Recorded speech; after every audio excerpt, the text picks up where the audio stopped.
All right, y'all. We're doing a little tailgate, not repair. We're doing our first set of upgrades in the Optic. If you saw my last video, you saw that I came out to the lake. I ran it stock, which I don't always do, but I seem to like it. And if you guys, followed the whole thing to the end and ended up voting, I am going to uphold that. I don't know the results because I'm filming this on the exact same day. I knew that if I went home and waited for the next opportunity, it could be maybe even a couple weeks before I got a chance to come out again. So before I head down those upgrade paths, I kind of want to do, I don't want to say basic because, there's a significant amount of money here, but kind of your fundamental upgrades you're probably going to make to most of your trucks anyway. It's not a knock on the manufacturer. It's nothing wrong with it. It's kind of how you put your personality into it. Now, would I love it if they all came similar to this? Yeah, sure. But what would it cost? So, and they might pick a brand you don't like or have had bad experiences with. So then you're spending the money to get, some premium RTR with premium electronics and premium upgrades, and still gonna have to switch it out. So I actually like that they come with these cheap RTR electronics. They're good to keep around. If you want to sell a truck but you want to pull the electronics from it, throw everything in there, the radio, ESC receiver, all of it.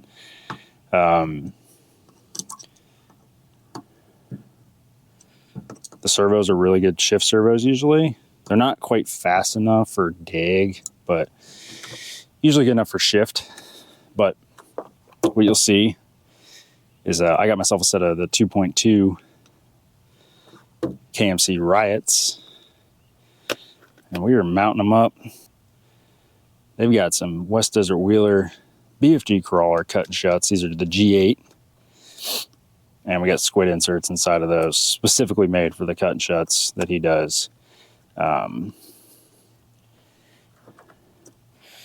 this is kind of representative of what I think a lot of people are going to end up doing eventually anyway, or maybe even right off the get. So servo wire hangs pretty low on this thing, and it's got a pretty good kink in it. So I think we probably caught it in something.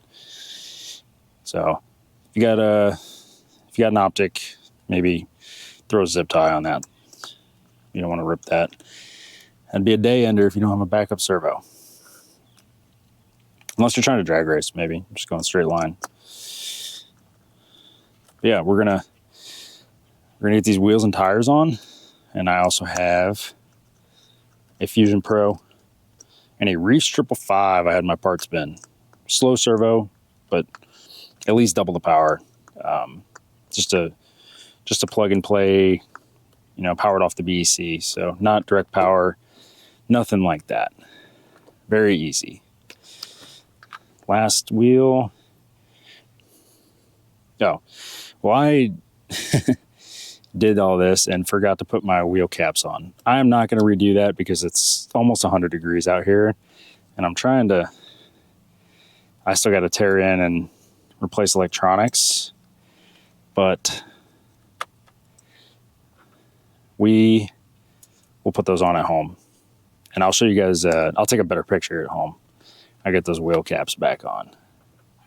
I really need longer scale hardware screws to put the wheel caps on anyway, so it's probably better that we're not trying to force that. But these look great, honestly, even without the caps on. And then it makes for changing wheels and tires a lot easier. You can just take the wheel nut off.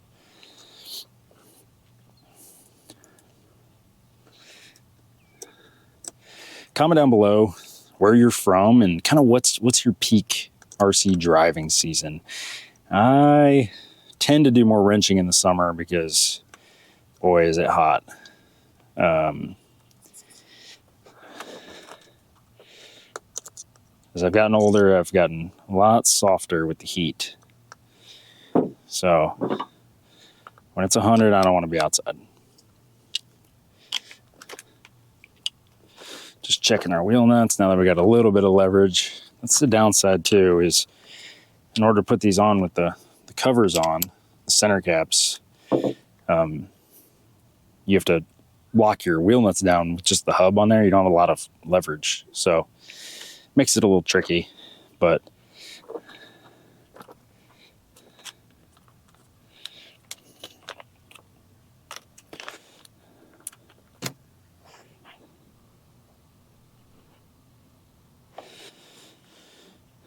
I'm gonna hit you guys with a time lapse.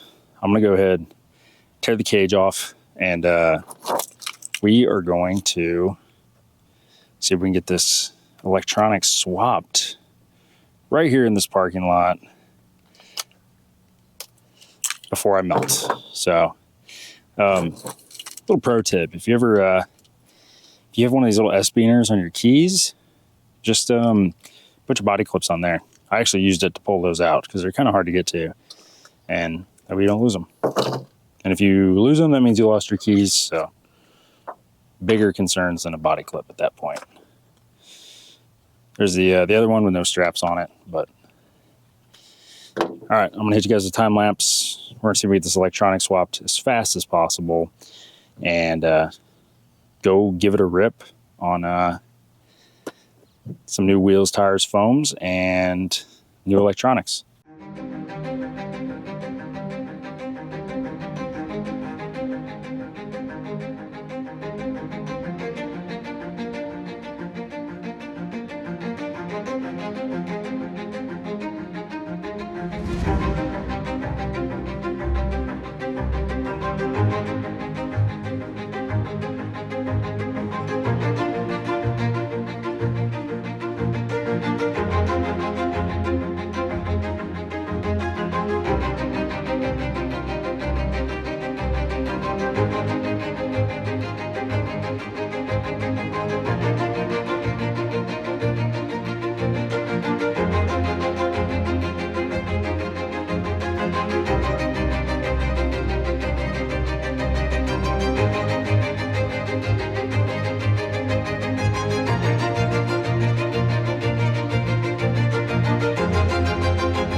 All right, everyone, like I was saying, on the back of my truck, it is very, very hot out here.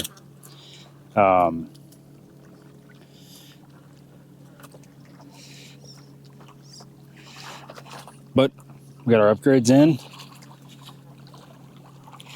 We were running Fusion Pro,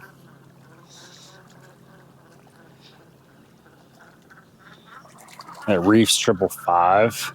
Nice, strong servo, not fast.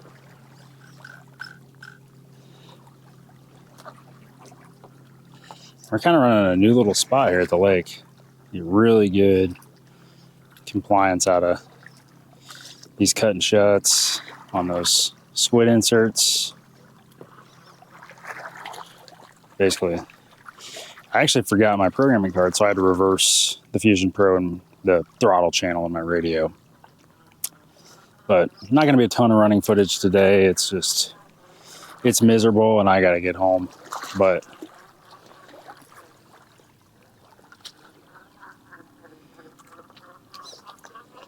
see if we can find some tough stuff to hit here.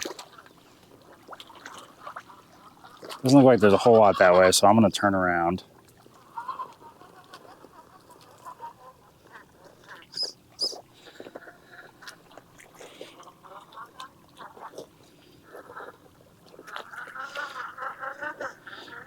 I said in the last video,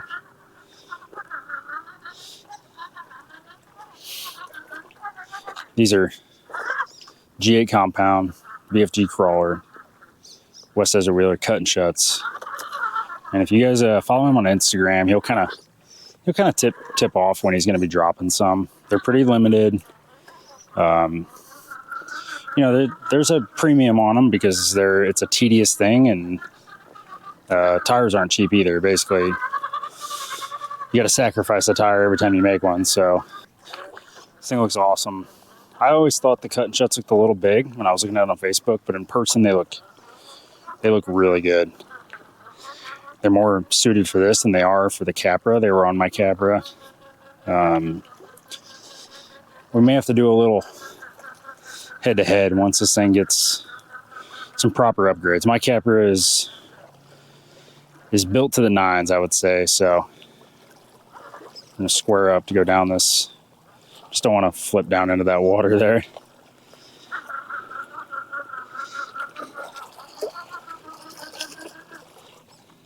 This is some real slick rock right here. It's nice and wet, but I'm gonna try not to slide off of it.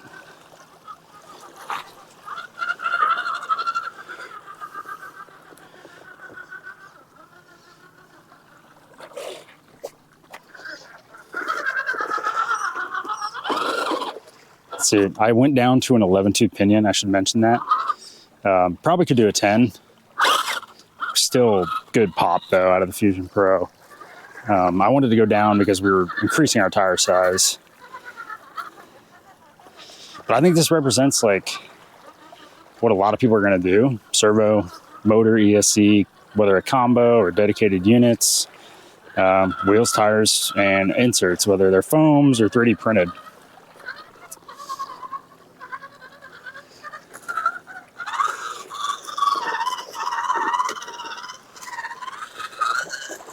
This is a pretty good configuration. We got a little more weight down low. We got aluminum beadlocks, heavier tires, more rotating mass for sure. So those centered ring and pinion are going to be stressed a little bit more, but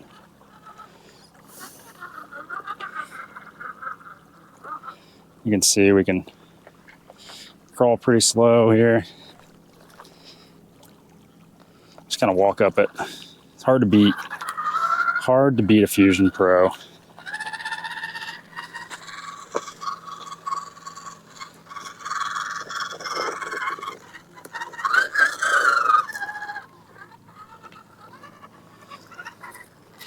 come down here to the end and then probably head back, call it good for the day. You hear those tires working, hopefully. Wasn't paying attention, rolled over.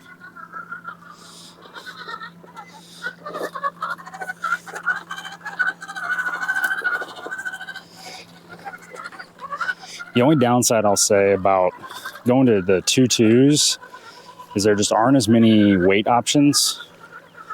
With the 1.9s, you can get the centered rings for the beadlock clamp rings. They make brass ones. They also have their stainless like brake weights, kind of like a scaled drum brake. They also have those for the 2.2s, but that's about your only option. So if you want to throw some weight up front, there's no aftermarket knuckles or any brass right now, I don't think. So keep that in mind. But great for a all-around truck. You know, a Fusion SC would do good in this too. You don't have to spend the Fusion Pro money. We got great speed still, even on a 3S and an 11-tooth pinion.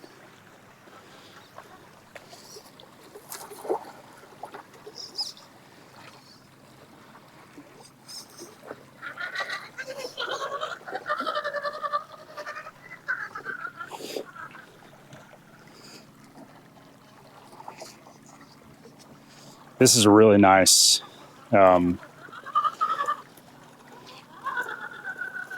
This is, this is what you'd want it to come as, I think. You can kind of do a little bit of everything, but we would pay for it, for sure. Oh, we're in the water. Luckily, we got 3D printed inserts, aluminum wheels. Not a big deal. We'll go this way again.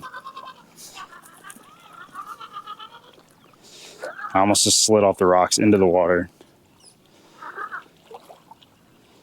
Try not to. There we go. Didn't want it to unload. And I know I'm not really testing this out, but tires are working good.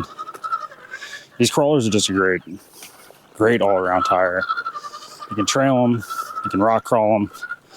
They kind of just get better with time.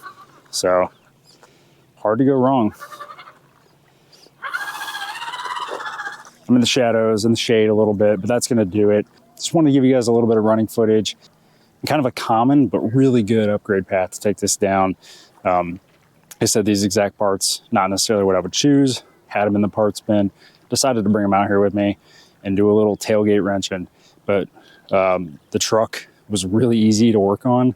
Coarse thread screws all around. For the most part, keeping that cage on. Everything's attached to the chassis or the skid as opposed to the cage, and like on a Capra. Way better to work on than a Capra. If you like to work on your trucks or you really beat them up and got to fix them, this is a pretty good option. It's about as easy to work on as a cage truck as you're going to find. I have a Rift. I've had a couple Capras. They're not very fun to work on. But that's going to do it. It is very hot. The heat index is like almost 110. So I'm going to go get in the air conditioning, go home, take a shower, and kick my feet up for a little bit. But thanks so much for watching. Happy belated Father's Day to all of you that are dads, and I'll see you next time. Thanks.